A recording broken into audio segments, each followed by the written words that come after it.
पण कसं बदलायला हवं त्यांनी आणि काय करायला हवं त्यासाठी पहिल्यांदा? त्यांनी काही करण्याची गरज. जग आपोआप बदलतं नेहमीच. म्हणजे उद्या सकाळ व्हावी म्हणून मी काय करावं असं विचारण्यासारखं आहे. तू काही करू नको बाळा, तू झोप. किंबहुना तू जरा कमी करशील तर जगाचं बरं होईल, असं परिस्थिती आहे सध्या. त्यामुळे जग बदलण्याकरता माणसाने काही करावं. ती परिस्थिती गेली हाताबाहेर. म्हणजे पूर्वी क्रांत्या करत असत लोक. लोक तर फिलॉसॉफ्या मांडत असत, आर्ग्युमेंट करत असत, डिबेट होत असत, खऱ्या खोट्याची शहानिशा होत असे.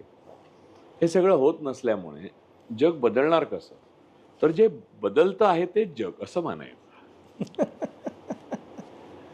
पण सरकारला कोणता प्रश्न विचारायला हवा? प्रश्न तर विचारायला हवा की बाबा तुम्ही का चुकताय की काय कोणता प्रश्न विचारला आपण पाहिजे? सरकारला हे विचारलं पाहिजे की आपण जी जनता निवडतात ती एवढी नालायक का आहे?